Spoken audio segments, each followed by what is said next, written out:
શિક્ષણની વાત કરતો હતો ને, તો હું કહું અત્યારની નિશાળીઓને હાથ જોડીને પ્રાર્થના કરું. અત્યારની નિશાળીઓ છે ને, આવી એક ચોપડી, છોકરાઓની ચોપડી હોય ને એમાં લખેલું હોય કે 25 થી 31 ડિસેમ્બરમાં તમારા છોકરાઓને સાન્તાક્લોઝના ડ્રેસ પહેરાવીને મોકલો. અને આપણે હરે પુદુડા થઈ થઈને લાલ ટોપા પહેરાવી મોકલીએ. હું તો એ વિચાર કરું કે સાન્તાક્લોઝ સારો વ્યક્તિત્વ હોય છે, આપણે એને પગે લાગીએ એમ વાંધો નહીં, પણ સાન્તાક્લોઝની ક્યાંય મઢી ખરી? સાન્તાક્લોઝનો ક્યાંય ધૂણો ખરો? ધૂણો હે? સાન્તાક્લોઝની ક્યાંય ગૌશાળા ખરી? સાન્તાક્લોઝ અન્ન ક્ષેત્ર એવું કે ખુલ્લું મૂકવામાં આવ્યું છે, છતાંય હેના ઉપાડા લીધા છે આપણે બધાએ. છે એના અનુયાયીઓ છે જે મનથી માને છે સાન્તાક્લોઝને, જે દીવ દમણ ગોવા માનતા ચડાવવા જાય છે. તો ભલે જાય, એમાં મારું શું જાય છે? બે હાથ જોડો મારા વાલા. પાછા વિદેશમાં હોય ને, પાછા હમણાં આવવાના હોય તો આપણે બધા મિત્ર મંડળ હોય ને વિડીયો કોલ કરે, 2 લીટર લેતા આવો મારા વાલા. એ મારો રામ ભલો કરે. એ આનંદ કરજો. હું હજી હું એડ કરો પ્રોગ્રામ ચાલુ કર્યો જ નથી હજી. હું એમાં શું થાય ખબર છે? હું હાવ પેટ છૂટી વાત કરું. એમાં શું થાય ખબર? હું બહુ આભારી છું ભુજ મંદિરનો, ભુજ મંદિરના સંતોનો, કે મારી સૌપ્રથમ પહેલી શરૂઆત આ બાજુ જો ખરેખર થઈ હોય ને, તો ભુજ મંદિરના જ્યારે 200 વર્ષ પૂરા ત્યાંની મહોત્સવ હતો ને, એમાં ફર્સ્ટ ટાઈમ મારે આવવાનું થયું ને તમારા આશીર્વાદથી હું અહીંયા આવું છું. હજી હિતેશ અંટાળાનો, હિતેશ અંટાળામાં મજા નથી. તમને વેમ છે કે હિતેશ અંટાળા આવે તો જ મજા આવે? ના ના ના ના મારો બાપ, હિતેશ અંટાળામાં મૂળ મને, અને હું ક્યાંય ન પહોંચી શકું તો મારી કોપી અહીંયા બેઠી છે ને બોલાવી લેવો. એ અડધું પેમેન્ટ લે. એ પણ આમ જો ખરેખર આમ જો આપણે બે ભાઈને ફોટો પાડવો છો? હા, સવાલ જ નથી ને. ઈશ્વરની કૃપા હોય તો જ તમે આનંદ કરી શકો. હિતેશ અંટાળામાં મજા નથી, તમારા હૃદયના ખૂણામાં મજા પડી છે. જે 5 થી 2000ની નોટની સફરમાં આપણે અસ્તિત્વ ચૂકી ગયા, આપણો નિજાનંદ ચૂકી ગયા, આપણી મોજ ચૂકી ગયા ને, એને ખાલી હિતેશ અંટાળા તાજું કરવા માટે આવ્યો છે. હિતેશ અંટાળામાં મજા નથી. એ તો જેદી તેદી 160ના ભાવની ત્રાંબા લોટીમાં હરિદ્વારમાં ગડગડતો જાય. તેને દી બધા લખશો આમ શાંતિ ગયો હોય કે હવે આવે જ કહેજો ને. અને આવે તો તમે મને સાંભળો એમ કહેવાનો ભાવ સ્વામી કે ગામડાથી મહાનગરની સફર એ કરાવી છે કે મહેરબાની કરીને 2 હાથ જોડીને પ્રાર્થના એ કરવું કે 5, 15 દિવસ, 20 દિવસ, મહિનો દી સુધી આપણે ગામડામાં આવ્યા હોય ને, માતૃભૂમિમાં આવ્યા હોય ને, તો 2 હાથ જોડીને પ્રાર્થના કરો કે મારા બાપ, કે મહાનગરનો પવન ગામડાને ના લગાડતા, એને એમને એની સાત્વિકતામાં રહેવા દેજો. એની પાસે જે પડ્યું છે ને એ મહાનગરમાં નથી પડ્યું. મહાનગર સગવડતા વધારી, સંસ્કારો નથી વધાર્યા. કેમ કે તમે જુઓ, આ વડીલો હતા ઉકા દાદા, રામજી દાદા, ભીમજી બાપા, એ કેટલું સાચવી લેતા હતા. લ્યો, 4 ધામની યાત્રામાંથી કોઈ આવતું હોય તો એના હામૈયા કરવા જતા, સંતો આવે તો એના હામૈયા કરવા જતા, કોઈ હારો હગાવા લાવ્યા હોય તો એના હામૈયા કરવા જતા. અને એ રથયાત્રાઓની, શોભાયાત્રાઓ જે થતું હતું એમાં એ વડીલો તો એ સાઉન્ડ ક્યાં હતા બાપજી? કાંઈ સાઉન્ડ નહોતા. ટ્રેક્ટરની ટ્રોલીમાં બેસી અને એ ખાલી ભજન કરતા જાય અને સંતો ધીમે ધીમે હાલ્યા જતા ને બધું જે થતું હતું એ ગામડાએ સાચવી રાખ્યું હતું, મહાનગરે નહોતું સાચવું. એ ઉકા દાદા ને રામજી દાદા ખાલી આમ દોકડ બાંધ્યા હોય, હાલે ભાઈ, બીજું શું હોય, ખાલી આટલું જ હતું.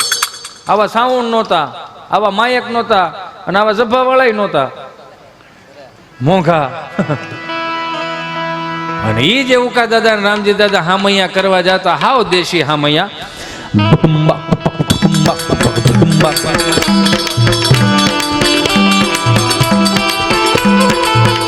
જોવો, 12 ગાવે બોલી બદલે તરોવર બદલે શાખા, બુઢાપામાં કેશ બદલે લખણ નો બદલે લાખા.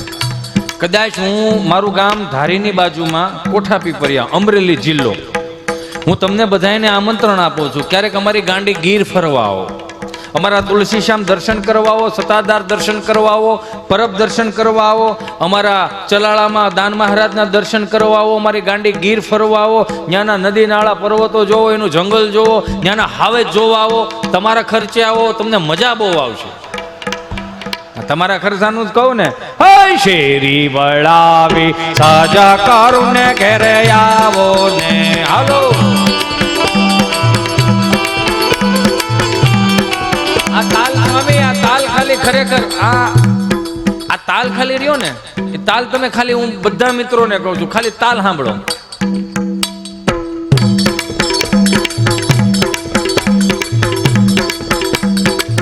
આ પૌરાણિકતા છે, આમાં આદિ અનાદિથી હેલું આવતું હતું. જેમ જેમ પશ્ચિમી સંસ્કૃતિનું અનુકરણ થયું ને, એમાં બધું ભવડાઈ ગયું. આ દેશી તાલ હતો,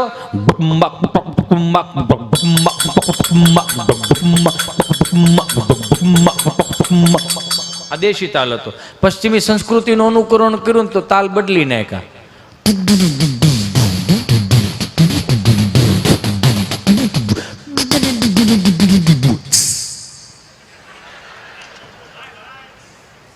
થોડોક વધારે પવન આવ્યો, વધારે પવન આવે એમાં ખબર પડે ને, આવરો જાવરો ચાલુ થઈ ગયો. તો ડિસ્કો કરવો છે,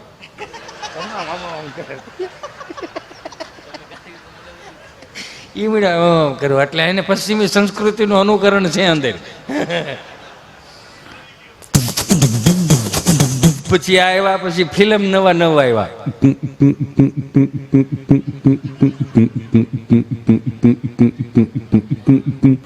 આમાંથી બહાર નીકળો અને 30 વર્ષ પાછા જાય. હે શેરી વળાવી સાજા કારુને ઘેરે આવો, કાંઈ શેરીએ પથરાવું, ફૂલ વાલમાં ઘેરે આવો ને.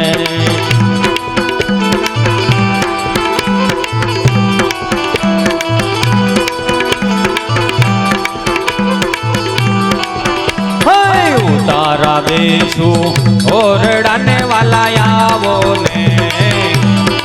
તમે આ બહુ જૂનું કીર્તન છે, પણ આવનારા 100 વર્ષ સુધી આ જૂનું નથી થવાનું. એનું રીઝન છે કે આ છે ને આત્મીયતાથી લખાણું છે, આત્મજ્ઞાનથી લખાણું છે.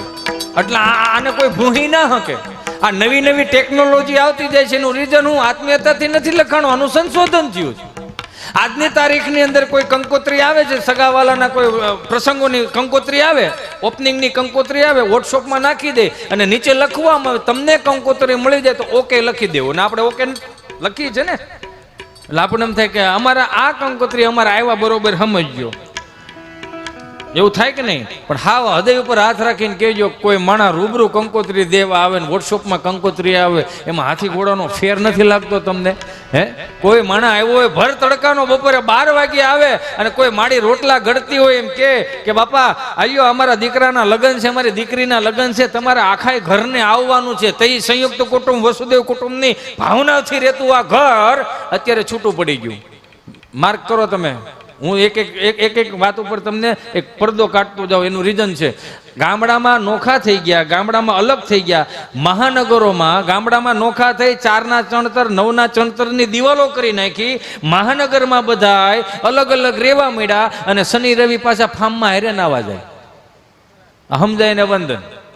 જો ન્યા જ ભેગું રહેવું હતું તો ગામડાની સંસ્કૃતિ તમે બગાડી કેમ?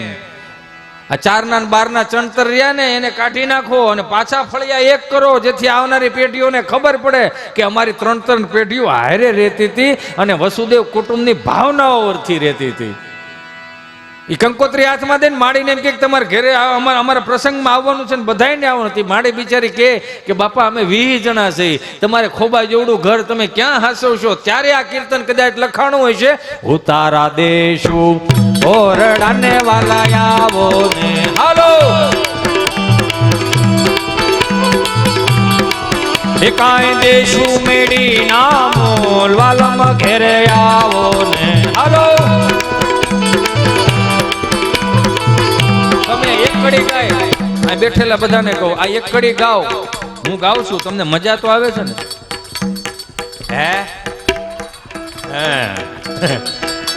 હે શેરી વળાવી સાજા કારુને ઘેરે આવો ને.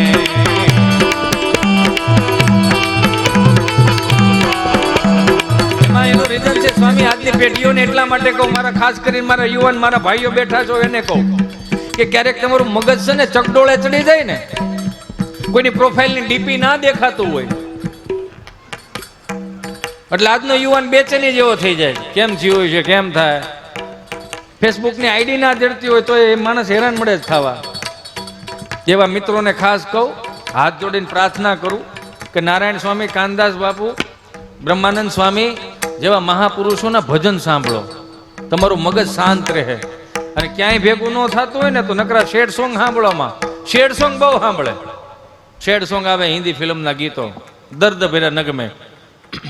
कहने को सच अपने एक दुनिया चलती है, पर चुपके इस दिल में तन्हाई पलती है. बस यार साथ है. એવા મિત્રોને કહો, ગાંડાઓ, તમને સનાતન સંસ્કૃતિની ધોહરી તમારા ખંભે મૂકી છે તમારા વડીલોએ, તમારા પૂર્વજોએ. આપણે આમાં નામાં રહેવું તો આ સનાતન સંસ્કૃતિની રખેવાળી કોણ કરશે? આ 400 રૂપિયાના ફિલ્મો કરોડો રૂપિયા નફા કરીને વિયા જાય છે. પણ બે હાથ જોડીને પ્રાર્થના કરું કે 1500 વર્ષ પહેલા જે મહાપુરુષોએ માથા પાડી અને ધડ લડાવ્યા છે એની ચેતના ક્યાંય દુખી ન થાય ને, એ આજના યુવાનને ધ્યાન રાખવાનું છે. આવા શેડ સોંગ સાંભળવાનું નથી. એટલે કહો, દેશીમાં વિયાવો કે હારે ગોકુળ માયા જ દિવાળી, કે હારે ગોકુળ માયા જ દિવાળી, પ્રગટ થયા વન મારી રે, પ્રગટ થયા વન મારી રે ગોકુળમાં.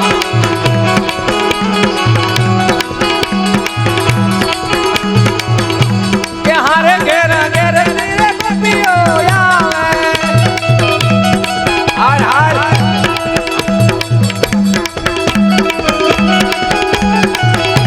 કે હારે મન ગમતા સાજ સજાવે, વાલા રે જીના ગુણ ગાવા રે, વાલા રે જીના ગુણ ગાવા રે ગોકુળમાં.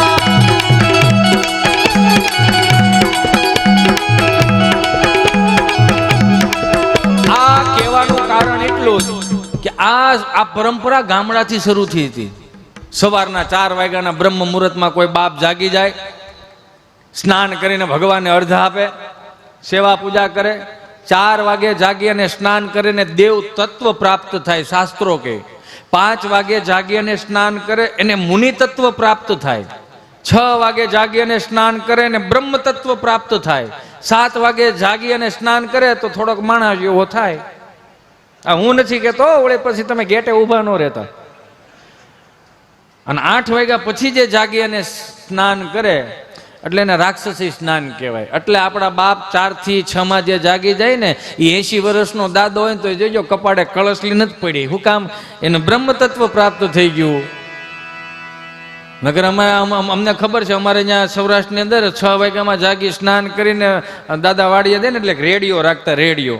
રેડિયો સુંદર મજાનો પાછું એમ વગાડે એટલે સવારમાં બ્રહ્મ મુહૂર્તની અંદર સુંદર મજાના પ્રભાતી આવે. હેજી અખંડ રોજી હરી તારા હાથમાં, હરી મારું ગાડું ક્યાં લઈ જાય, વૈષ્ણવ વજન તો જેને કહીએ જે પીડ પરાઈ જાણે રે. આ શબ્દોને નૂર રહેતો હતો આખો દી, એટલે ઈશ્વરની ભક્તિમાં મસ્તમાં રહેતા હતા.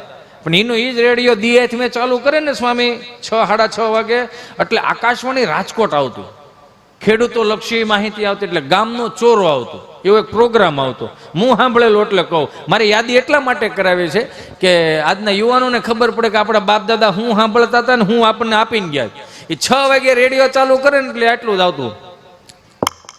નમસ્કાર, આકાશવાણી રાજકોટ પ્રસ્તુત કરે છે ગામનો ચોરો. અમરેલીથી પધારેલા અર્જુન દાદા અને મહેસાણાથી પધારેલા મંજી દાદા જો આપણને બટેટાની ખેતી વિશે સમજાવશે. એટલે તમે મારા જોક્સમાં દાંત કાઢો છો યાર કે? ના ના, આનંદ કરો બસ. તમારા ચહેરા ઉપર સ્માઇલ હશે ને તો નેગેટિવિટી ક્યાંય દૂર રહે. બસ દાંત કાઢો. અમરેલીથી પધારેલા અર્જુન દાદા અને મહેસાણાથી પધારેલા મંજી દાદાઓ જેઓ આપણને બટેટાની ખેતી વિશે સમજાવશે. તો અમરેલીથી પધારેલા અર્જુન દાદા મારા ખેડૂત મિત્રોને જણાવશો કે બટેટાની ખેતી કઈ રીતે થાય. મારા 75 વર્ષ થયા. 75 વર્ષમાં અમારા ખેતરમાં કે અમારા અમરેલી જિલ્લામાં ક્યાંય બટેટું વવાતું જ નથી. તમને માહિતી ખોટી છે. ખેડા બાજુ પૂછો, ચરોતર બાજુ પૂછો, ત્યાં બટેટાને ધામ ખેતું થાય બાપા. તો કે સારું, તો મહેસાણાથી પધારેલા મંજી દાદા અમારા ખેડૂત મિત્રોને જણાવશો કે બટેટાની ખેતી કઈ રીતે થાય. ભાઈ બોટકાન ખ્યાતિ કરવા માટે તમારે બોટેટું લેવું પડો. બ્યારણ તો જોઈએ ને ભાઈ, બ્યારણ લાવીને જાણે એમાં એનો વાંક નથી. આ કેમેરા વાળા તમે એટલું બધું ડીપલી હું કામ બીજા કોઈ માંડ આરામ કરતો હોય યાર, એને આરામ કરવા દો ને યાર. આપણે એક નક્કી કરીએ જ્યાં ઝોલા ખાતો હોય ને 500 રૂપિયા લઈ લેવાના બટુક ભોજનના. વારો રામ ભલું કરે. ભાઈ બોટકાન ખ્યાતિ કરવા માટે તમારે બેઠું લેવું. બિયારણ તો જોઈએ ને ભાઈ. બિયારણ લાવીને જાણી કાચુંબર કાઢીને તાગારામ નાખીને ખેતરા જવાનું. ખેતરા જઈને વ્યાતે કુંડો ખોડો ગાળવાનો, ખોબો કાચુંબર હાલવાની, એક ખોબો ખેટા બકરાને લીંડી હાલવાની. શું હાલવાનું? લીંડી આવેલા પછી માથે ઢોંકી દેવાનું, 2-4 કરશે પોણી હાલવાનું. પોણી આવેલા પછી 5 દિવસ વાટ જોવી પડે ભાઈ. ચીમ કે ઘેટા બકરાને લીંડીને બાટેકા કાચુંબર બારને નાખી કરતા હોય આપણે ઉજરી જવું ગુજરી જવું. આ ઉજરવું ગુજરવું આપણે વડીલો શીખવાડી ગયા આપણને. સારા સંસ્કારો હોય તો ઉજરી જાય, નકર ગુજરી જાય. એમાં વાર ન લાગે. વેડવાતા મૂળવાનું. હમણાં હાથા બા બેઠા હતા મારથી પૂછતા ગયું મેં બા મને કે જી મારે અમારે ભાગરી બેન પાડો આવો રણકીને મરી ગયો તો. મેં કીધું બા જય શ્રી કૃષ્ણ, જય સ્વામિનારાયણ, જય સ્વામિનારાયણ. મને કે શું છે? મેં કે હે બા તમે 7-8 બા બેઠા છો કઈક વાતો કરો ને. હે એ 7-8 બા બેઠા છો કઈક વાતો કરો ને. મને કે કોની કરવી? આજ બધું હાજર છે. જો તો ખરા. હમણાં 7 દાદા મંદિરના ઓટલે બેઠેલા તો એક દાદા નામ પસાર થવું હતું ને, જે દાદા પસાર થતા હતા ને એને બેઠેલા દાદાઓને કીધું કે હાલો ગામમાં પારાયણ બેઠી છે. હે એ ગામમાં પારાયણ બેઠી છે તો કે કેટલા દી થયા બેઠી કે 2 દી થયા. કે 2 દિવસથી પારાયણ બેઠીને આપણને ખબર નહીં. ત્યાંથી ત્રીજા દાદા બોલ્યા કથા બેઠી છે પણ આપણને મગજમાં ઉતરે એવું કઈ છે નહીં. હે આપણને મગજમાં ઉતરે એવું કઈ છે નહીં. કા હિન્દીમાં વાસે છે. હે તો કે હિન્દીમાં વાસે આપણને મગજમાં નથી ઉતરે એમ. તો કે પછી આમથી ચોથા દાદા બોલ્યા કથા ભલે ને હિન્દીમાં હોય, ગુંદી ગાંઠિયા મોહનથાળ થોડો હિન્દીમાં હોય. એમાં તો માલ કાપી નાખવાનો જ હોય. અમુક ખાલી ખાવા આવે પાછા ભૂલ કાઢે બહુ. પાછા ભૂલ કાઢે 3-3 ભોજન લે. અરે આમ થોડું હોય કઈ હાલવા જેવો માગ નથી રહેવા દો. આમાં જોવો તો ખરા ક્યાંય પગ મૂકવાની જગ્યા નથી. કાંઈ આવડું મોટું થોડું કરાય, નાનું કરાય. આનું શું કરો તમે? મારો રામ ભલું કરે. સનાતન સંસ્કૃતિના વાહકો છે એ મને માફ કરજો. જેટલા બેઠેલા મારા ભાઈઓ છો એને કહું સનાતન સંસ્કૃતિના હિન્દુના કુટુંબમાં જો જન્મ લીધો હોય તો કપાળે ચાંદલો કરતા શીખી જાઓ, શિક્ષાપત્રી વાંચતા શીખી જાઓ. તમને ખબર પડશે કે એમાં હું લખેલું છું.